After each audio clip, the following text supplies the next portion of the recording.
I'm J.R. Church. Welcome to today's study in the Psalms, the prophetic Psalms.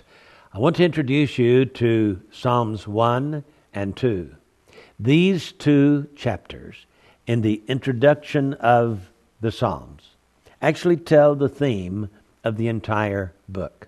You know, when you look at a newspaper article, in the first paragraph you will find the who, what, when, where, and why.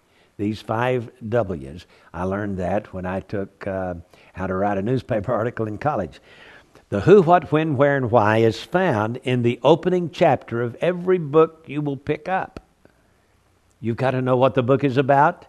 If the author is good in his writing, he will tell you what the book is about as he introduces you to the book in the opening chapter. Well, in chapters 1 and 2 of the Psalms, we have literally the introduction.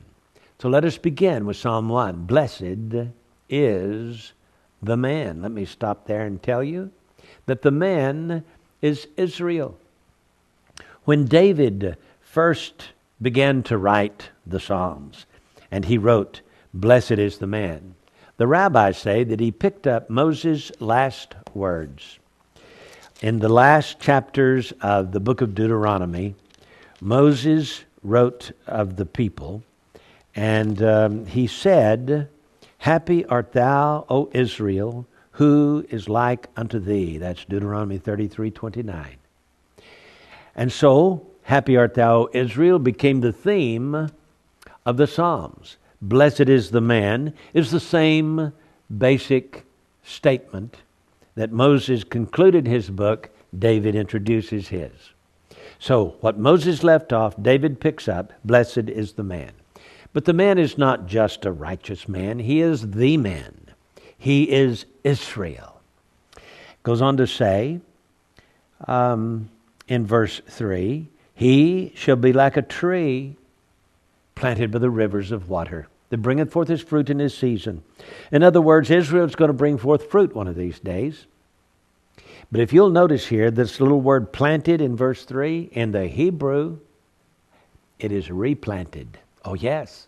So this theme, introduced here in Psalm 1, is that the Jews as a nation is going to be reborn one of these days, replanted like a tree, replanted.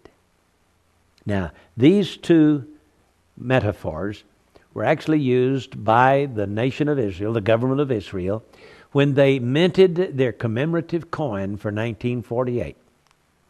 That coin shows Rachel on one side, weeping. She's sitting on a rock, weeping. There's a Roman soldier over here on this other side. This Roman soldier is standing with his spear and his foot on his helmet. And the coin is called Judea Capta. That is, Judea has been captured by the Roman government. And this coin was minted by Vespasian, the father of Titus. Vespasian was the emperor of Rome. Titus was his son, who destroyed the city of Jerusalem and burned Herod's temple in AD 70.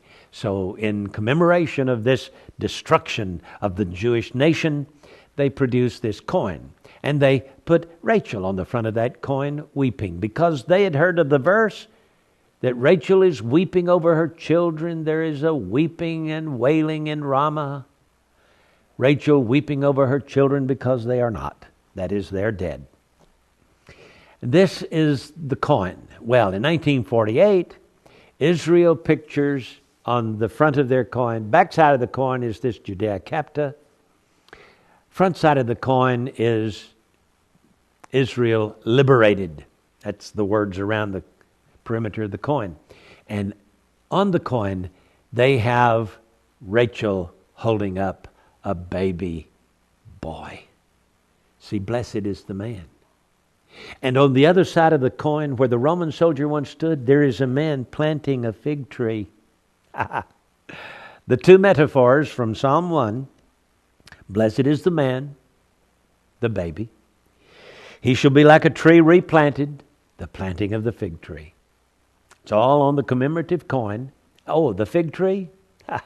Jesus said in Matthew 24, when you see the fig tree shoot forth its leaves, You know that summer is nigh, so likewise ye, when you shall see all these things, know that it is near, even at the doors. The theme of the Psalms, the birth of the nation of Israel. I should say, the rebirth of the nation of Israel. That baby boy that Moses said, happy art thou, O Israel. When he left off the book of Deuteronomy, David picked it up and said, that baby's going to be reborn one of these days. The Jews will come back home. That tree will be replanted. That tree that has been cut down will be replanted on holy ground. That's what Psalm 1 is all about. And Psalm 2, oh my. Why do the heathen rage? That's the Gentiles. That is